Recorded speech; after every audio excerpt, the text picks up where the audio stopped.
L Shaddai communications. Isho മിശിഹായ്ക്ക് സ്തുതിയായിരിക്കട്ടെ. ഈശോ വീണ്ടും വീഴുന്നു. 7-ാം സ്ഥലത്ത് നമ്മൾ കാണുന്നതാണ്. ചുറ്റുമുള്ളവർ പരിഹസിക്കുന്നു, അവിടുന്ന് അത് ഗവനിക്കുന്നേയില്ല. സ്നേഹമുള്ളവരെ, ഏറ്റവും പ്രയാസകരമായ കാര്യം അത് തന്നെയാണ്. ചുറ്റുമുള്ളവരുടെ പരിഹാസങ്ങളെ ഗവനിക്കാതിരിക്കുക എന്നത്. പരിഹാസങ്ങൾ കൊണ്ട് മുറിവേറ്റ മനുഷ്യരോളം വേദനിക്കുന്നവർ മറ്റാരുണ്ട്? സമ്പത്തില്ലാത്തതിനെ പറ്റി, നിറമില്ലാത്തതിനെ പറ്റി, പൊക്കമില്ലാത്തതിനെ പറ്റി, കുടുംബ പാരമ്പര്യത്തെ പറ്റി, തൊഴിലിനെ പറ്റി, ദാരിദ്ര്യത്തെ പറ്റി, എന്നോ സംഭവിച്ച ഒരു അബദ്ധത്തെ പറ്റി, വീട്ടിൽ നിന്ന് നാട് വിട്ടവരെ പറ്റി, അപമൃത്യുവിൻ്റെയും ആത്മഹത്യയെയും പറ്റി, കൈയക്ഷരത്തെ പറ്റി, ഒരുപക്ഷെ നമ്മുടെ സ്വരത്തെ പറ്റി, നാം തട്ടുവീണ് മുറിവേൽക്കുന്ന കല്ലുകളാണിവയെല്ലാം. എത്രയോ വർഷം കഴിഞ്ഞിട്ടും പലരും അവിടെ തന്നെ കിടപ്പ് തുടരുകയാണ്.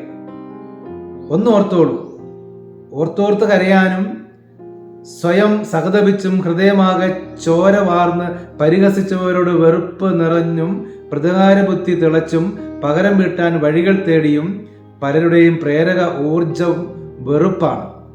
മോശമെന്ന് പറഞ്ഞവർക്ക് മുമ്പിൽ തലയുയർത്തി നടക്കുവാൻ വേണ്ടി, വരുമാനവും വീടും അന്തസ്സും ഉണ്ടാക്കാൻ വേണ്ടി കഠിനാധ്വാനം ചെയ്യുന്നതിന് പിന്നിലെ ഇന്ധനം വെറുപ്പാണ്. ഞാനൊന്നും മറന്നിട്ടില്ല എന്ന ആമുഖത്തോടെയാണ് പലരും വർഷങ്ങളേറെ കഴിഞ്ഞും സംഭാഷണങ്ങൾ തുടങ്ങുക. സ്നേഹം നമ്മെ കൊണ്ട് ചെയ്യിക്കുന്നതിനേക്കാൾ കൂടുതൽ കാര്യങ്ങൾ വെറുപ്പ് നമ്മെ കൊണ്ട് ചെയ്യിക്കുന്നുണ്ടോ എന്നൊരു സംശയം. ഒന്നും മറക്കരുത് എന്ന് പറഞ്ഞ് പ്രോത്സാഹിപ്പിക്കുന്ന മോട്ടിവേറ്റർമാർ കൂടി ഉണ്ടായാൽ സൂപ്പർ. മറക്കുക, ക്ഷമിക്കുക, എഴുന്നേൽക്കുക, മുന്നോട്ട് പോവുക, മരിക്കുക. കുരിശിന്റെ വഴിയിലെ ക്രിസ്തു മാതൃക. കുരിശിന്റെ ഭാരം തോളിലുണ്ടല്ലോ, പിന്നെ എന്തിനാണ് വെറുപ്പിന്റെ ഭാരം ഹൃദയത്തിലും കൂടി ചുമക്കുന്നത്? അവിടുന്ന് അവയൊന്നും ഗവനിക്കുന്നേയില്ല. അവരെ ധ്യാനിച്ചുകൊണ്ടിരുന്നാൽ വെറുപ്പിന്റെയും മുറിവിന്റെയും ആഴം കൂടിക്കൊണ്ടിരിക്കും. മറിച്ച് പിതാവിന്റെ സ്നേഹം ധ്യാനിക്കുന്നതനുസരിച്ച് സൗഖ്യം കൂടിക്കൊണ്ടിരിക്കും.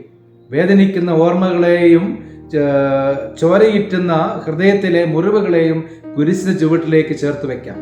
തിരുരക്തം വീണ് സൗഖ്യമുണ്ടാകട്ടെ. നമ്മൾ ബലഹീനരാണ്, കുറവുകളുള്ളവരാണ്. പക്ഷേ ഈ ഒരു നന്മ സ്വന്തമാക്കുവാനായിട്ട് നമുക്ക് പരിശ്രമിക്കാം. ദൈവത്തിൻ്റെ കൃപകൾ നമുക്ക് തേടാം. നല്ല ദൈവം കൂടെ ഉണ്ടാകട്ടെ. ദൈവം നമ്മെല്ലാവരെയും അനുഗ്രഹിക്കട്ടെ.